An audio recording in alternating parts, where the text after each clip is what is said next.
Halo, assalamualaikum warahmatullahi wabarakatuh. Salam sejahtera untuk kita semua. Sobat keluarga Indonesia, tahukah Anda dalam dunia tumbuhan itu ada istilah disebut etiolase. Jadi etiolase ini merupakan pertumbuhan yang tidak normal pada tanaman yang berada di tempat yang gelap, gitu, tanpa adanya sinar matahari. Nah, akibat dari etiolasi ini, tanaman bisa menjadi lemah. Kalau kita lihat, batang juga tidak kokoh, dan daun kecil serta tumbuhan tampak pucat. Nah, istilah ini kok agak mirip yang terjadi pada manusia ya. Jadi, pada manusia itu biasa kita dengar ada istilah stunting. Nah, baik Sobat Bangga Kencana, bersama saya Syamaruddin, penyuluh keluarga berencana Kabupaten Mamuju, Provinsi Sulawesi Barat. Selama beberapa menit ke depan, kita akan membahas tentang stunting. Dan bisakah kita keluar dari lingkaran setan ini? Jadi lingkaran setan stunting. Kalau kita dengar kok justru agak seram ya mendengar lingkaran setan ini. Selanjutnya kita lihat apa sih sebenarnya itu stunting. Jadi beberapa tahun terakhir ini isu stunting sangat menguak di berbagai media dan dianggap sebagai isu nasional.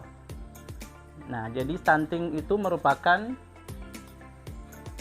gangguan pertumbuhan dan perkembangan anak akibat kekurangan energi kronis dan infeksi berulang yang ditandai dengan panjang atau tinggi badan anak berada di bawah standar yang ditentukan.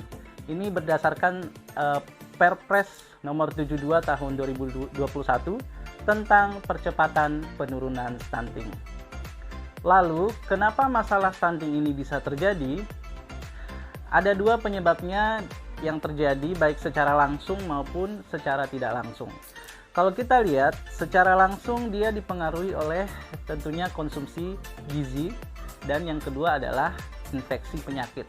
Kemudian penyebab secara tidak langsungnya itu bisa diakibatkan karena ketersediaan pangan di tingkat rumah tangga. Yang kedua bisa karena pola asuh, dan yang ketiga karena pelayanan kesehatan. Lalu bagaimana jika stunting ini terjadi? Apa saja dampak yang diakibatkan? Nah, stunting ini memiliki dampak pada menurunnya kualitas sumber daya manusia Indonesia, gitu. Jadi produktivitasnya serta terhadap daya saing bangsa. Baik, di awal tadi saya sudah sempat menyebutkan tentang lingkaran setan stunting ini. Nah, sebenarnya seperti apa sih maksud dari lingkaran setan ini? Kita lihat misalnya fase kehidupan manusia ini, kita mulai dari ibu hamil, kemudian melahirkan bayi, kemudian bayinya menjadi balita, menjadi remaja, kemudian menikah dengan pasangannya menjadi pasangan usia subur. Ini fase kehidupan ini yang sifatnya dia kayak lingkaran ini. Disinilah kemudian fase-fase ini bisa saja menjadi penyebab terjadinya stunting. Jadi kalau misalnya kita lihat dari remajanya saja, pada saat remaja dia sudah terkena anemia misalnya, kemudian kurang energi kronis. Akhirnya ketika remaja ini menikah kemudian hamil, maka penyakit bawaannya dari remaja itu bisa saja masih ada gitu.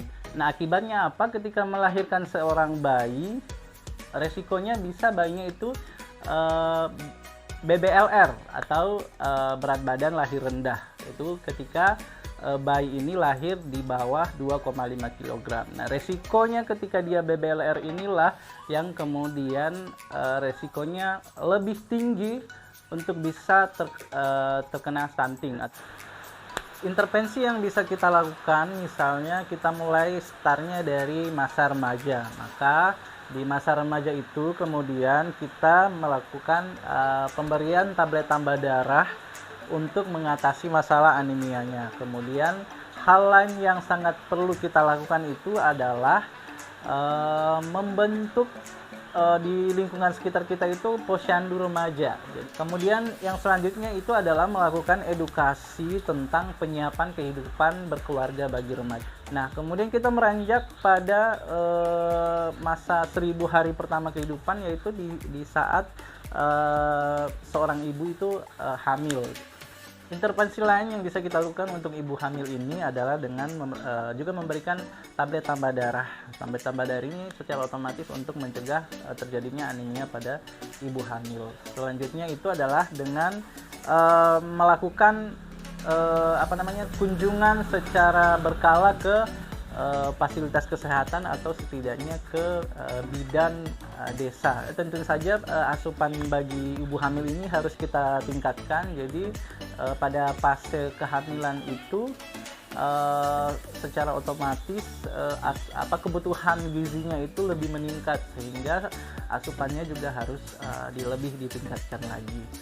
Nah, ketika masuk pada fase bayi, maka yang harus dilakukan sejak awal adalah melakukan inisiasi menyusui dini atau IMD. Yang kedua, memberikan ASI eksklusif, yaitu hanya ASI saja sampai umur 6 bulan. Dilanjutkan ke masa balita, maka di masa balita ini seharusnya pemberian imunisasinya itu harus rutin dan lengkap. Selanjutnya dengan memberikan makanan pendamping ASI. Yang terakhir adalah tentunya dengan melakukan pemantauan tumbuh kembang anak melalui posyandu dan bina keluarga balita. Terakhir, saya mengajak seluruh lapisan masyarakat untuk mari kita bergerak bersama untuk menuntaskan kasus stunting yang ada di Indonesia, sehingga generasi kita menjadi generasi yang bebas stunting demi mewujudkan Indonesia emas di masa yang akan datang.